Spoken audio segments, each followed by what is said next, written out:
vamos a obtener los parámetros de un transistor de efecto de campo de unión. Recordarán el símbolo de un transistor de efecto de campo de unión, en este caso es de canal N.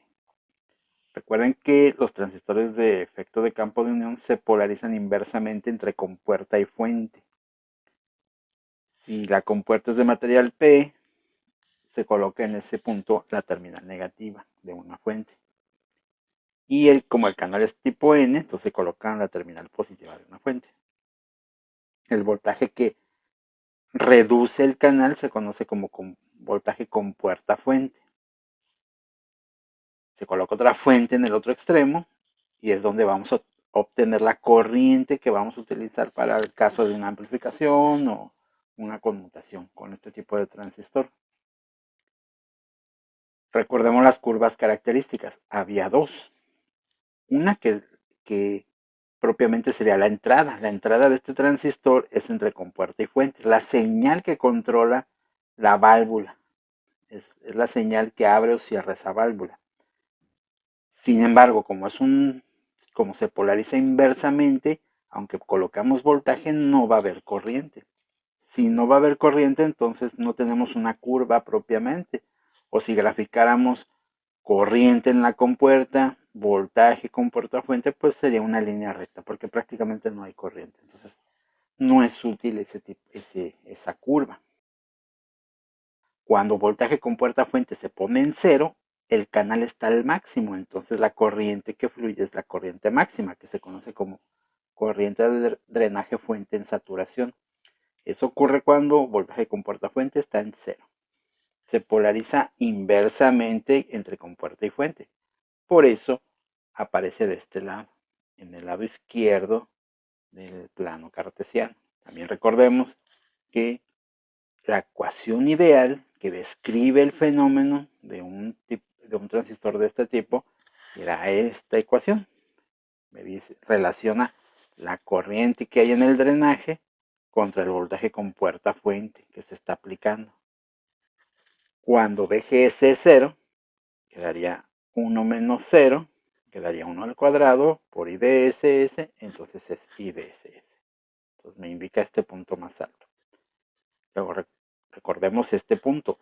Cuando aplicamos un voltaje compuerta fuente tan grande o tal que cierra el canal hasta que no exista, no va a haber corriente entonces, porque todo el canal se estrangula, se cierra. Entonces, ese voltaje se conoce como voltaje compuerta fuente de apagado o de pinch off. La curva, una curva que se utiliza, la que se conoce como curva de transferencia o de transconductancia, también tiene ese nombre, ahorita vemos por qué. Y hay una curva, la curva de salida, que es este lado, es este voltaje en el eje X y esta corriente en el eje Y.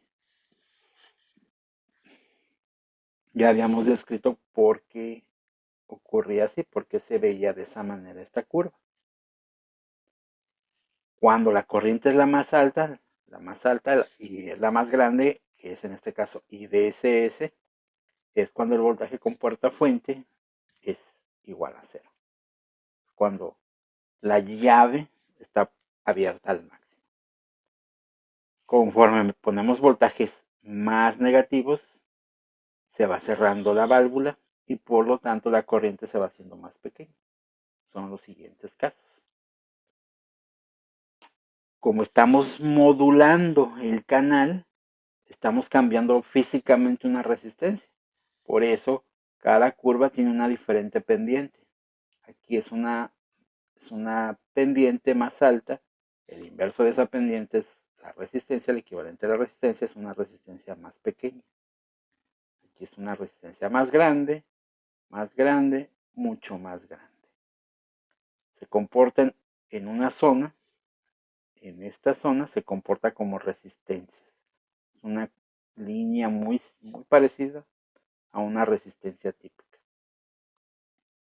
Y luego empieza otro fenómeno que ya se explicó, ¿no? Y por eso ocurre se mantiene la corriente constante. Deja de ser únicamente la resistencia para convertirse se cierra el canal y aparece una corriente constante por una diferencia de potencial que aparece internamente en el transistor.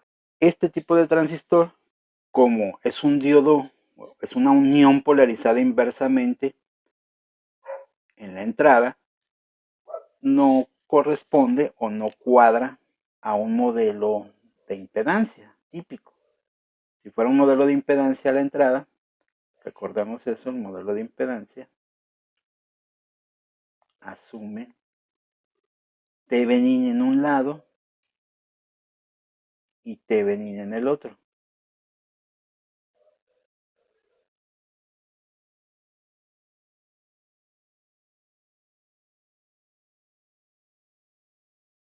Entonces, el modelo de impedancia dice, es el equivalente de Thevenin a la entrada y el equivalente de Thevenin a la salida.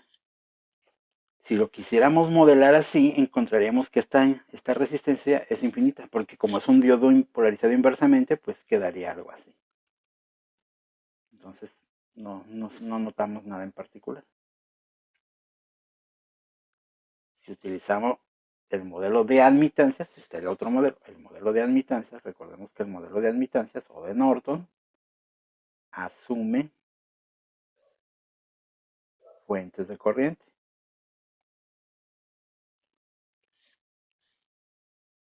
Vamos a ponerle un modelo de admitancias. Entonces sería una admitancia en paralelo con una fuente de corriente. Es el equivalente de Norton en ambos lados.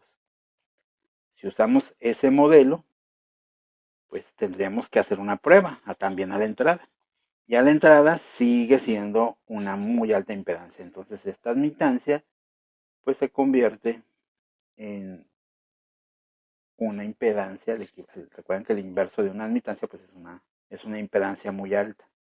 Entonces, aunque aquí lo vemos como una resistencia, bueno, es una admitancia. El equivalente pues es una resistencia de valor infinito. Y no hay corriente. Entonces la fuente de corriente pues también se comporta. Recuerden que una fuente de corriente cuya corriente es cero pues es lo equivalente a un circuito abierto. Entonces cualquiera de los dos modelos que utilicemos acabamos teniendo el resultado de esa unión polarizada inversamente. Es un circuito abierto. Entonces, efectivamente, este transistor en su entrada entre compuerta y fuente se comporta como un circuito abierto. No es infinita la resistencia, aquí aparentaría ser una resistencia infinita, no lo es, pero es muy grande, es de varios decenas de megaohm. Ahora, del otro lado, se ha decidido utilizar este modelo, el modelo de admitancias, igual que en el transistor bipolar.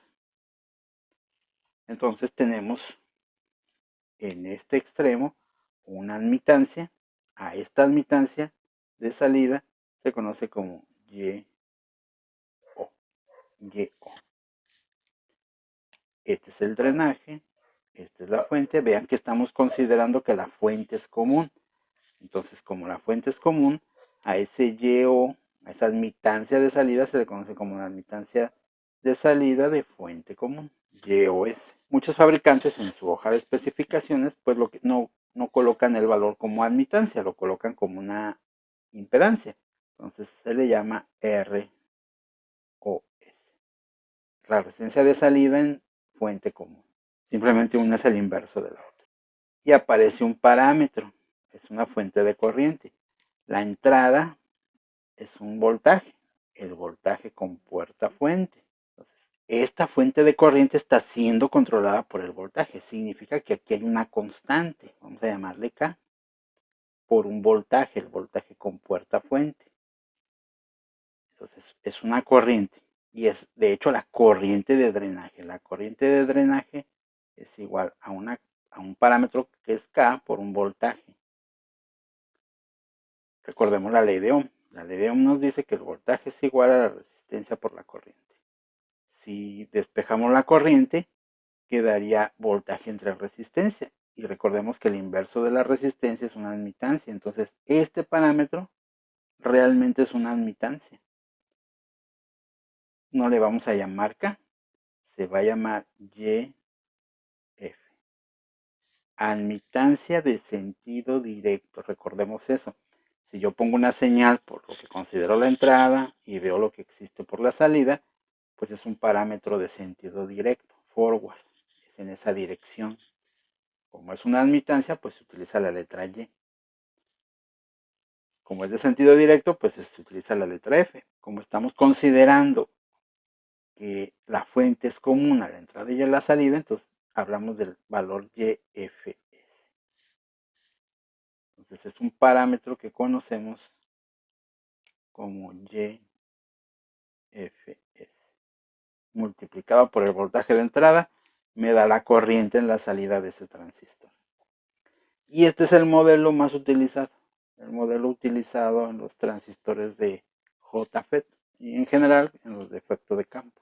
En muchos textos o inclusive en las hojas de especificación de los fabricantes, pues no se conoce como YFS. También se utiliza la letra G, y en este caso se utiliza particularmente GM para denotar ese parámetro YFS. ¿Por qué G? Bueno, pues recordemos que la impedancia tiene dos partes. Tiene una parte real y una parte imaginaria. La parte real se conoce como conductancia y es la letra G con la que se denota. Y la parte imaginaria se conoce como susceptancia, el inverso de la reactancia. Entonces, se utiliza la letra Y porque en términos generales estamos hablando de una admitancia. Pero en términos particulares es la pura parte real de la admitancia lo que va aquí. Entonces se utiliza la letra G. Y la M se debe a que es mutua. Es la relación salida-entrada. Es una conductancia que relaciona la salida con la entrada. Entonces por eso se conoce como mutua. Transconductancia mutua, es así conocida. Transconductancia mutua. Ahora, ¿de dónde tenemos las curvas características? ¿Cómo obtenemos esos parámetros de esas curvas características? Bueno, el mismo modelo pues nos lo hace saber. ¿Cómo encontraría yo la admitancia o la resistencia? Si lo quisiera ver como impedancia. ¿Cómo encuentro esa admitancia? Es en la salida. Bueno, pues una sería aplicando una fuente de voltaje aquí. Coloco un voltaje, vamos a llamarle Vx, va a ingresar una corriente, vamos a llamarle Ix, y la relación Bx entre Ix sería esa impedancia, o Ix entre Bx sería esa admitancia, pero hay una fuente de corriente, entonces no resultaría así, a menos que yo ponga un cortocircuito en la salida, perdón, en la entrada. Si yo pongo un cortocircuito en la entrada, el voltaje con puerta fuente lo hago cero y entonces al hacer cero esto, pues desaparece la fuente de corriente dependiente. Y entonces, ahora sí, ese valor de Y o S será igual a IX entre Bx. Entonces, siempre y cuando Bgs sea igual a cero. Esto me indica que es donde debo de buscar yo. Vean, ¿qué voltaje es Bx? Pues es el voltaje drenaje fuente. Entonces estamos hablando que este voltaje Bx es un voltaje que es un voltaje entre drenaje y la fuente. Y la corriente Ix es la corriente que está por el drenaje. Entonces esta es la corriente de drenaje. Necesito una curva característica en donde se encuentran esos dos parámetros. Acá se encuentran corriente de drenaje, pero no existe voltaje drenaje fuente. Y en cambio acá está corriente de drenaje, aquí se encuentra, y voltaje drenaje fuente, aquí está. Entonces, esta es la curva donde yo puedo encontrar el parámetro YOS o el parámetro ROS si lo pongo al revés. ¿Cómo se obtiene? Bueno, primero se elige un punto, el punto de operación, el punto donde queramos. Supongamos que fuera este punto. Es el punto de operación. En ese punto de operación, pues va a haber un voltaje, el voltaje de drenaje fuente de ese punto de operación. Y vamos a encontrar una corriente, la corriente de drenaje de ese punto de operación. ¿Qué me dice que hay que hacer? Pues hay que dividir ID entre BDS. siempre y cuando VGS sea 0. Si hiciéramos eso, si en ese transistor lo mandamos a 0, pues no tendríamos en realidad esta curva, tendríamos aquella curva, entonces no debemos de hacer eso físicamente. Lo que se hace para encontrar ese parámetro es tomar dos puntos. Entonces, ese Y o S realmente se obtiene a través de dos puntos, incrementos de ID entre incrementos de BDS. Y no es cuando VGS sea 0, sino cuando VGS sea constante.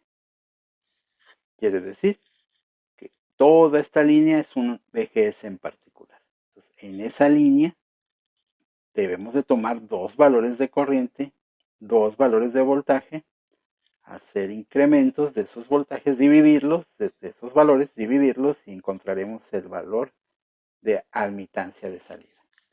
Entonces, ¿cómo? Simplemente incrementos de voltaje, incrementos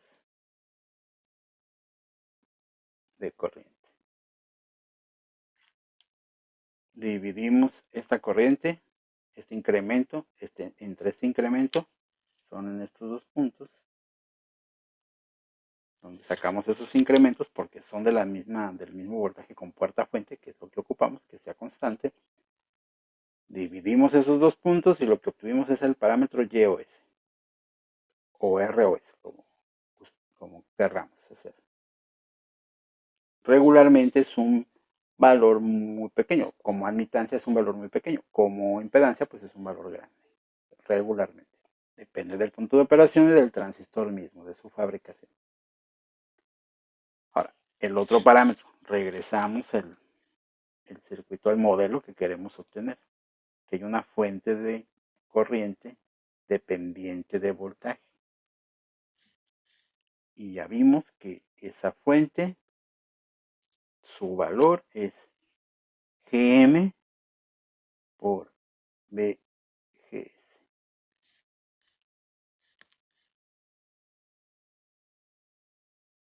¿Cómo obtenemos ese valor de Gm? O YFS, como querramos llamarlo.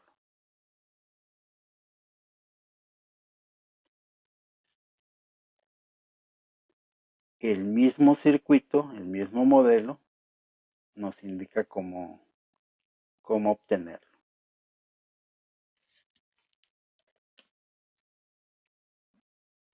Dejo el modelo. Este es VGS. ¿Cómo se obtiene Gm? Yo pongo un voltaje VGS y se convierte en una corriente. Si yo coloco un cortocircuito aquí en la salida, entre drenaje y fuente, esta corriente sería la corriente, voy a ponerlo por acá, por fuera, esta corriente sería Gm por VGS. Porque esta fuente de corriente no pasaría por esta resistencia, sino que se iría todo por el cortocircuito. Si yo mido esta corriente, y en este caso es ID sería igual a Gm por VGS. Entonces yo quiero Gm. Entonces, ¿qué debo de hacer? Pues simplemente dividir esa corriente entre el voltaje que estoy introduciendo. Entonces Gm va a ser igual a esa corriente entre el voltaje con puerta fuente. Pero hay que poner un cortocircuito en la salida, entonces el voltaje drenaje fuente se coloca a 0. Si yo hiciera eso físicamente en el transistor, pues deja de operar lo que está aquí. Entonces no lo debo de hacer. ¿Cómo podría hacerlo? Igual que se hizo en el otro caso. Tome incremento. La transconductancia mutua aquí me lo indica. Me dice que es la corriente de drenaje entre el voltaje con puerta fuente. La primera curva pues me relaciona la corriente de drenaje y el voltaje con puerta fuente. La transconductancia mutua la puedo sacar de aquí mismo. Seleccionar el punto donde queremos polarizar el transistor y entonces obtener un voltaje con puerta fuente en particular, voltaje con puerta fuente del punto de operación, una corriente de drenaje, que sería en este caso del punto de operación, pero esto implica que el voltaje de drenaje fuente le pusimos un cortocircuito. Físicamente no se debe de hacer eso porque va a alterar al transistor, no va a funcionar adecuadamente. Entonces, ¿cómo hacemos para que eso no pase? Pues algo equivalente a lo de hace un momento. No sacamos un punto en particular, sacamos dos puntos en particular, hacemos una resta, va a desaparecer esta resistencia, sacamos dos puntos en particular y lo que obtenemos es una pendiente. Entonces la transconductancia mutua realmente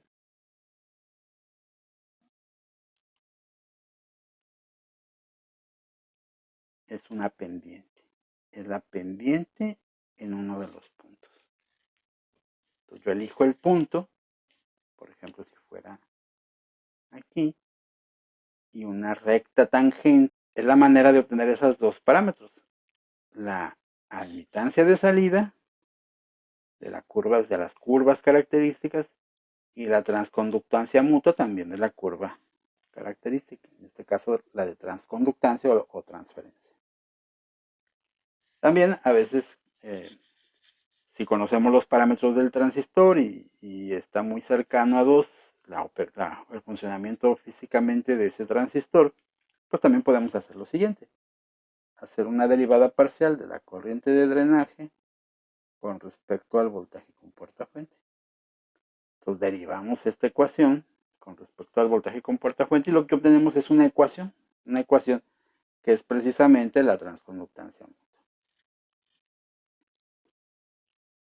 Entonces en vez de hacerlo físicamente, bueno, hacer la gráfica y sacar esas pendientes,